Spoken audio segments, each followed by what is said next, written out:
There's this character I've been cultivating for the past couple years. It's not like a character I would play. It's like for a book, like a book series or something. I still don't have a first name for him, like either Chad or Brock, but the last name is Rockhard, like Brock Rockhard, which would be funny because then his initials would be Burr. Or if it's Chad Rockhard, then that would be Kerr. No, I like Burr, Brock Rockhard, or like Bronson Rockhard. No, that's too long. Brock, because Brock sounds like rock. Ooh, that's stupid enough. It could work. He's like a Duke Nukem type character, So the whole thing is very satirical. This character's Brock Rockhard. Let's call him Brock Rockhard. Burr. He's like a super agent for United States, aka capitalist interests, and he, beats up like socialists, labor unionists, that sort of thing.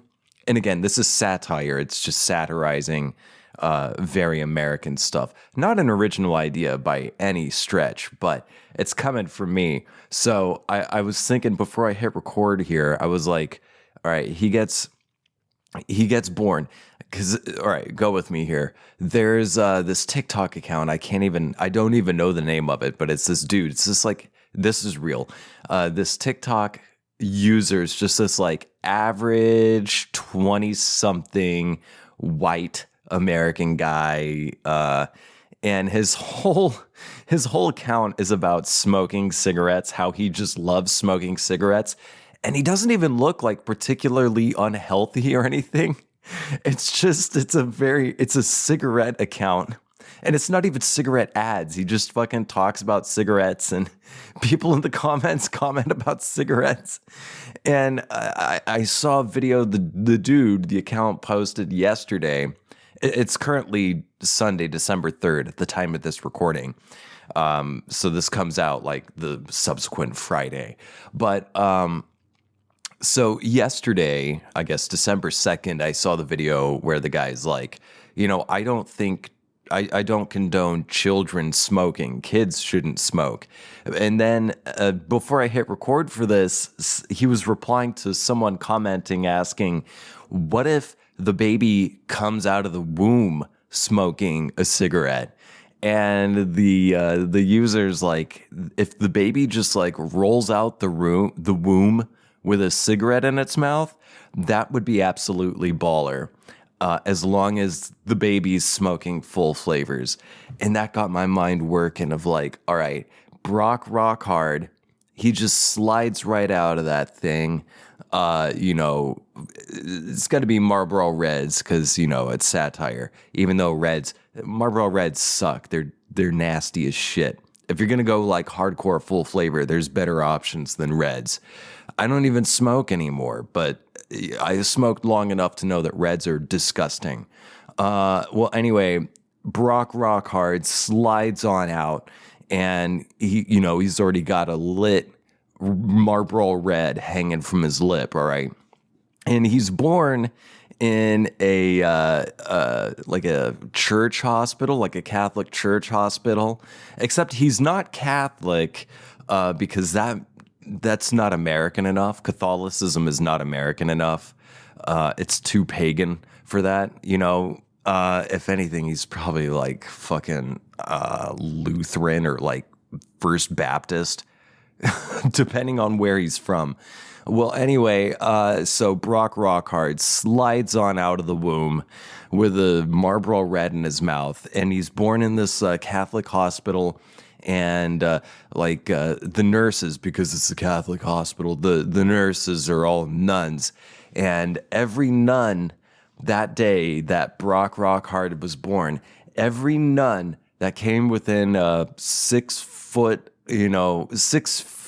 proximity to a baby Brock, to newborn Brock, they had to get an abortion that day because Brock Rock Hard was just way too virile. And straight out of the womb, he had no control over that virility. And so, and it's not like he physically knocks up all the nuns. It's an immaculate conception of every nun that comes within 6 feet of him that day. And they all had to get abortions that day. And you may ask yourself, did the Catholic Church condone abortion at the time of Brock Rockhard's birth? And the answer is no.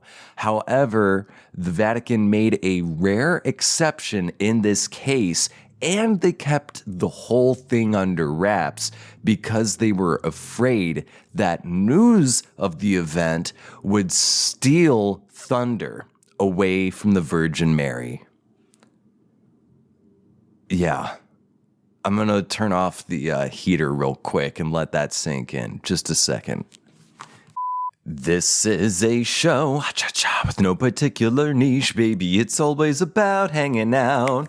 Maybe we'll laugh at some stuff, maybe we'll learn something new, but it's always about hanging out, me and you. Hi, hello, and welcome to That Thing with James, a podcast about nothing in particular. I'm your host, James. Ooh, excuse me. And today, this episode and this week's bonus episode comes out exactly 1 week. I mean, as long as this comes out on the day I intend it to. This episode comes out a week, that is 7 days prior to my birthday. I will be turning 36 years old. 36. 1 year closer to 40 than I am 30. And what do I have to show for it? This podcast. And I'm not going to disparage myself any further. That's enough. I've been alive for almost 40 years, and all I got was this stupid podcast.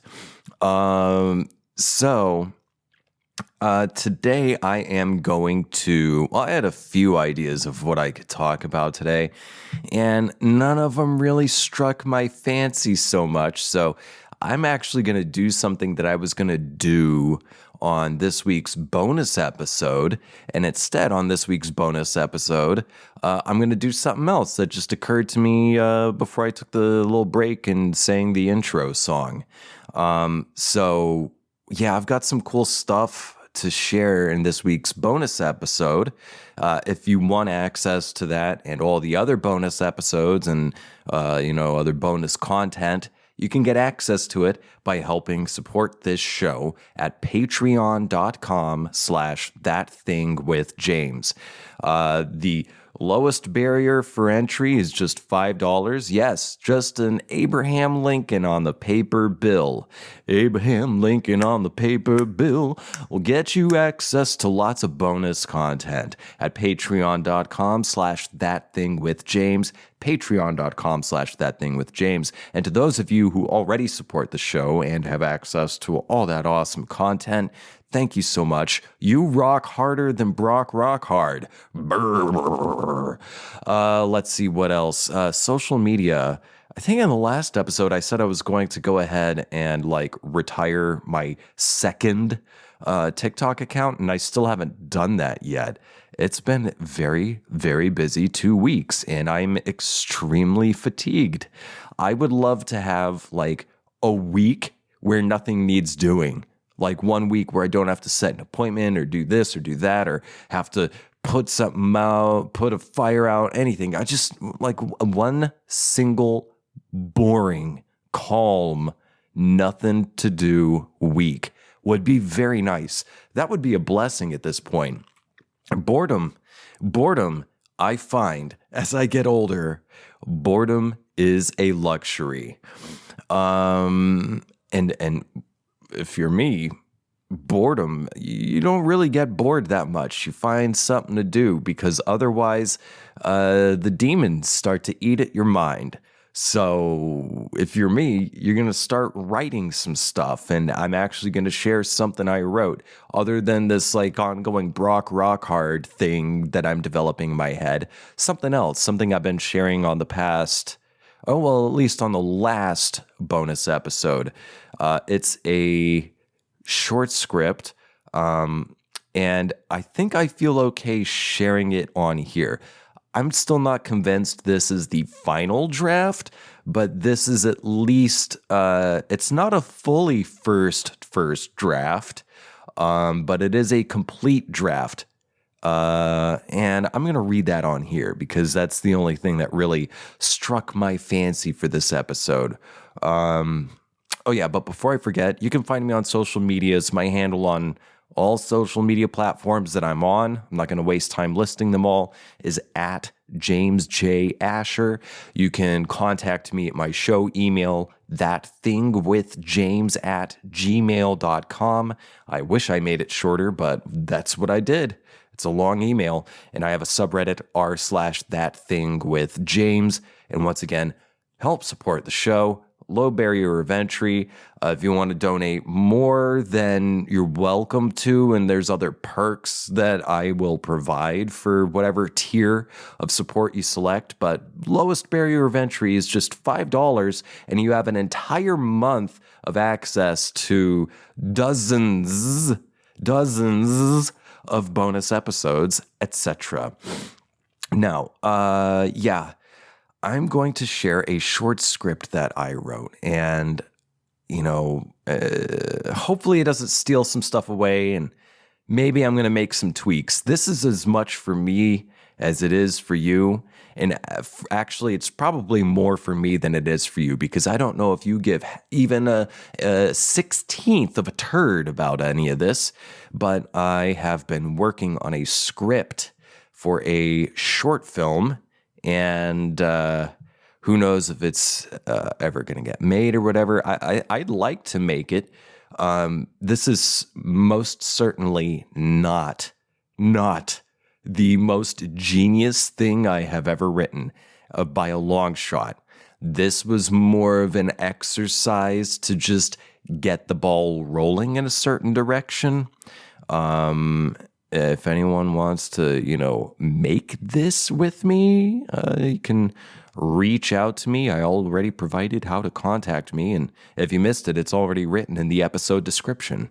I'm going to read this short script here. And again, I'm not convinced that this is the final draft, but it is a complete draft and it's not a first draft. All right.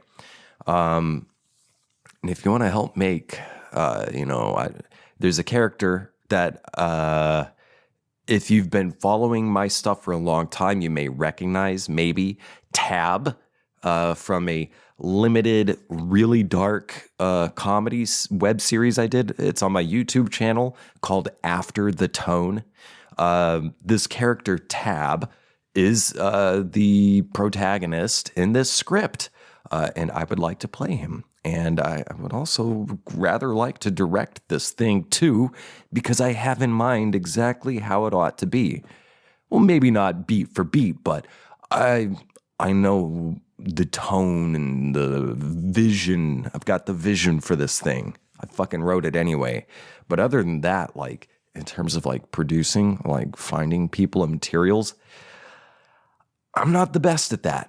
I'm going to say it. I'm not the best. Not to say I'm completely unable to. I'm able to. It's just a level of interest and frustration. I feel like I would peter out too soon. My specialties lie elsewhere. But without further ado, I'm going to read this, and this is a thing. Again, I feel comfortable sharing this because honestly, so few people watch/listen to this podcast. That the people, this is supposed to kind of partly like be a present for someone, but I don't think I'm really spoiling anything. Plus, I'm probably going to decide I need to make some changes upon reading this, which is part of why I'm doing this exercise, is to kind of get a feel for what's working and what's not working. Consider this like a one-man table read of a short script that I wrote. All right, enough preamble. Let me take a sip of beverage to wet my whistle, and we'll get into it. All right, so there's really 4 different characters in this short, and I may read their names, but I'm gonna try to do different vocal tones, different pitches for the different characters. Hopefully it's clear. I'm just gonna go with what feels right. Excuse me. Okay, sorry about that. Here we go. This is called Fix My Life, Fuck My Wife by James J. Asher II. Interior, kitchen, Susan and Bill's home, evening. Susan, 30s, stands by the oven, holding a box of really cheap brownie mix to her chest. She speaks to her husband, Bill, 30s, who stands off camera. Susan, if he'd be into it, I'd love it. You should ask him. Bill, all right, I'll ask. Blackout. For 1/2 of a second, we meditate on the void, the black screen. Then, out of nothingness, we're snapped awake by the loud, awesome, dominating voice of a chorus chanting in time with the appearance of the title. La, fix my life. La, la, fuck my wife. Fade 2. Interior, Susan and Bill's bathroom.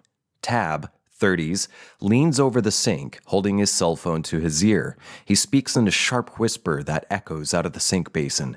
He wants me to fuck his wife. Language, says the voice on the phone. Tab's mom, 60s, is on the other end of the line. Her voice is quite audible, almost as if she were on speakerphone, which she isn't. Tab, those were his words. He said that? Basically. Why? I don't know, he's weird. Are you hiding? I'm in the bathroom. Is that why you're whispering? Yes. What do I do? Do you want to fuck her? No. Then leave. I can't. Why not? It would be rude. What have we said about setting boundaries? Sorry, I was stumbling over myself there. Then leave. I can't. Why not? It would be rude. What have we said about setting boundaries? Mom, I haven't seen these people in a decade. There's a hard knock on the bathroom door. Bill calls from the other side. Are you jacking off in there? Tab hangs up on his mom and stuffs his phone into his back pocket of his pants, into the back pocket of his pants. Tab, what? Hey, come on, we've got something special for you. Almost done, I gotta wash my hands. In a rush, Tab washes his hands, looks for a hand towel, sees only one body towel lying crumpled on the floor. He grimaces, dries his hands on his pants, then opens the door. Bill is leaning against the door frame, blocking the exit. Tab continued, Hey, you're not going to flush? Oh. Tab uses his fingers to depress the flush handle, realizes his fingers are now unclean, quickly washes his hands again, dries them on his pants again, then turns to Bill, who's still blocking the exit. Bill gestures to the crumpled body towel on the floor. He says, You could have used the towel. Tab, Nah, it's okay. But your pants are wet now. I don't mind. You trying to cover your cum stain? What? Did you cum in your pants? No. Did you do it in the towel? Is that why you won't use it? No. Sure, all right. Were you talking to someone in there? I wasn't talking to anyone in here. It sounded like you were talking to someone in there. I might have been talking to myself. I don't know. Huh. Bill wraps an arm around Tab, pulling him close to his chest. Bill continues. Come on. We have something special for you. What? You'll see. Bill keeps his arm wrapped around Tab as he leads him into the interior hallway. But Bill stops after a few steps. There they stand, in silence, for a single heavy moment. Tab. What's up? Tab, I need you to know. I heard what you said. Oh goodness, oh gracious. Had Bill been dropping eaves on Tab's bathroom conversation? Tab. When? At dinner. Tab lets out a sigh of relief, but Bill reads it as one of despair. Bill continues. Should we be concerned about you? Oh, no, I was just joking. That isn't something to joke about. I know. I'm sorry. I didn't even think you guys heard me. You sure you're okay? Oh, yeah, I'm fine. It was just a bad joke. It isn't funny. I know. I'm sorry. You're not having any thoughts about doing self-harm? No. I don't want to do self-harm. I'm not going to do that. Well, we're here for you if you need someone to talk to. Well, thank you. I appreciate that, but I'm good. Really. Well, you seem like you have a cloud around you. What's going on? It's a long story. You can tell me. It's a long story, Bill. I'm all ears. Well, it's okay. You don't have to tell me if you don't want to. Well, I do want to shh. It's okay, buddy. Bill pulls Tab into a big bear hug, pressing Tab's face into his chest. There the two linger for a moment. Bill continues. Listen, while you were masturbating, Susan and I had a conversation and, well, we think we have something that will cheer you up. Tab pries himself out of the hug. Yeah? Yeah, it seemed like you guys were hinting at something earlier. It seemed like you were hinting at something earlier. I was testing the water to see how you'd react. To what? To the sweetest thing you'll ever taste. Susan, I think I'm okay. I'm sweet enough already. Ah. You're joking. No, look, man, I like you guys, but I'm not sure that's something I really want to get into. Really? It's nothing personal. It's just not something I want to get into. Tab. Yes, Bill? Can I tell you something? Yes? Tab, there was my life before I met Susan, and there was my life after I met Susan. Okay. The first night I met her, she gave me something. Okay. And what she gave me changed me forever. She introduced me to an experience, to sensations I never knew existed. Okay. Now, before she and I met, Susan had shared it with other people who'd had it before. But when she gave it to me, it was my first time. Uh-huh. And once we coupled up, and once it became clear that we were going to be a serious thing for a long time, we came to an agreement. Because, see, Susan really liked sharing it with other people. It made her happy, and it sure as hell made them happy too. But when she gave it to me that first time, and when she saw how much joy it brought me, she made me a promise. It was a gesture of commitment. She promised me that from that moment forward, she would give it only to me, and me alone. Wow, that's impressive. But it made me feel bad. Oh no. It was clear to me that Susan truly did enjoy sharing it with as many people as possible. She could circle the globe, giving it out to everyone she met several times over. And she would never tire of spreading her joy. She's just that generous of a person. That is generous. And I didn't want to be so selfish as to deny her that desire, that urge. But at the same time, I understood that it would also be selfish of me to reject her. Oh, sacrifice may be too strong a word, but she was indeed offering a sacrifice to give it to me, and me alone. It was a beautiful, symbolic gesture. That is something. So Susan and I talked about it, and we found a middle ground, if you will. We came to an agreement. Uh-huh. We decided that yes, Susan would give it only to me, except on special occasions.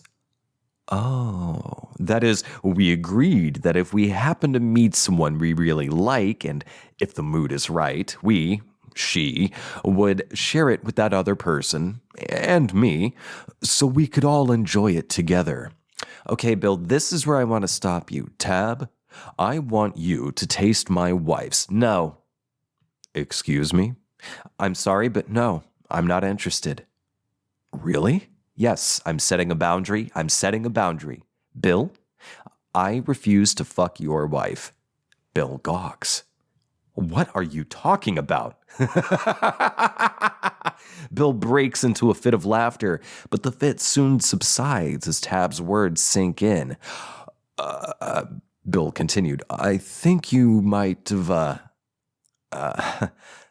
you really wouldn't fuck Susan? I won't fuck Susan. Why wouldn't you fuck Susan? I told you, Bill, I'm not interested. I like you guys as friends, but that's it. And I feel like all night you've been trying to foist this thing. Do you think she's ugly? No. You're trying to be nice. No, I'm trying to make you listen. You're my friends. I like you guys, but not in that way. And even if I was actively into this sort of thing, I still wouldn't want to do it with you guys, not with Susan, and certainly not with you. It would get awkward. I see. Bill contemplates for a moment, then continues. So, man to man, if, Tab, is there something wrong with me? What? Is it because I have a weird penis? Weird penis? How did you hear about it? What are you talking about? Tab, you don't have to lie to me. Did Susan tell you about your weird penis? So it is weird. Dude, I don't fucking know. Please don't lie to me. I'm not. She hasn't said anything about it? I don't know anything about your penis. Really? Really? Tab? What? I believe you. Good. So can we please, so you can give me an honest account. Of what? My penis. Tab stares at Bill, impatience flaring in his eyes. He turns to walk away, but Bill grabs Tab's arms, stopping him. Bill, please, just a quick look. Tab throws his arms up, freeing himself from Bill's grasp. Get the fuck off me. Bill reaches for Tab again. Tab, wait, I'm sorry. Susan enters the hallway, stands behind Tab. She's still holding the box of really cheap brownie mix to her chest. Susan, what is going on in here? Bill to Susan. Susan, are you guys fighting? Tab to Susan. Bill's trying to get me to fuck you. What? What are you talking about? This is where it gets confusing for one person to read. Bill to Tab. What are you talking about? Tab to Bill. Oh, cut the shit. Tab to Susan. He's trying to offer you to me like you're some kind of. Are you even aware of this? Susan. Offer me? Bill to Tab. What the hell are you talking about? Tab to Bill. Cut the shit. Tab to Susan. He's been dropping hints all throughout dinner. Bill to Tab. What hints? Tab to Bill. Shut the fuck up. You're not as subtle as you think you are. Tab to Susan. All during night, he was dropping hints, and I was pretty sure I knew what they were, but I didn't want to make assumptions. Susan. Tab. No. You need to hear this.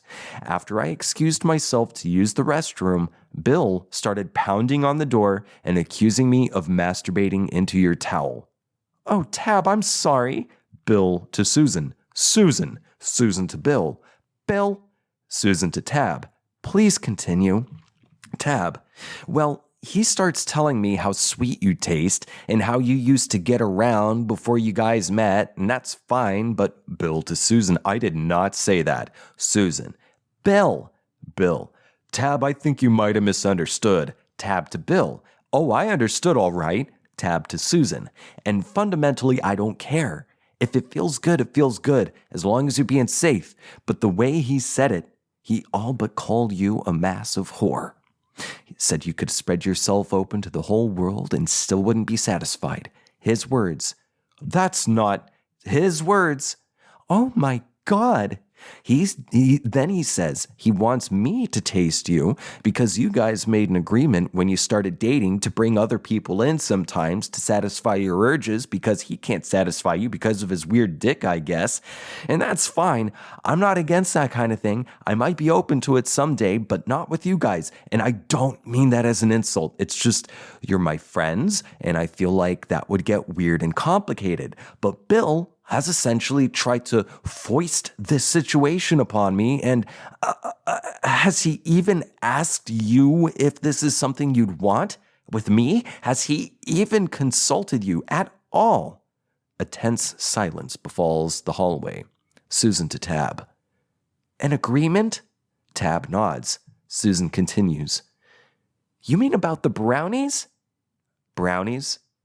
I was trying to tell you. Bill, let me handle this.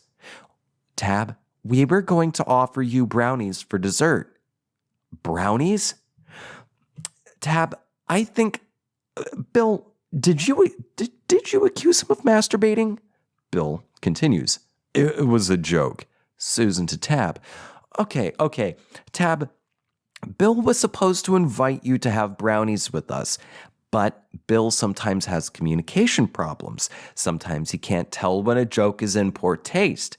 But we're working on that, aren't we? Bill is embarrassed, but nods in agreement. Susan continues to Bill. What do we say about boundaries? Read the room. Tab, when Bill and I met, he'd never had brownies before, and I happen to love making brownies for people I care about. I make them from scratch. Well, Bill loved my brownies so much, and I felt for him so hard that I made a promise to only make brownies for him. It was a silly, romantic thing, but I wanted to lock him down. And yes, we did come to an agreement. We'd share my brownies with loved ones every once in a while. Then you came over. We hadn't seen you in forever. You seemed like you had some issues you were working through. So we figured we'd offer you brownies to cheer you up. Oh. Silence. Tab continues. I do like brownies. Well, to be honest, I don't feel like making them right now. In fact, I think it would be best for all of us to just call it a night. Fade to exterior. Susan and Bill's front yard. Night. Tab sits on the curb beside the street, cigarette hanging from his mouth.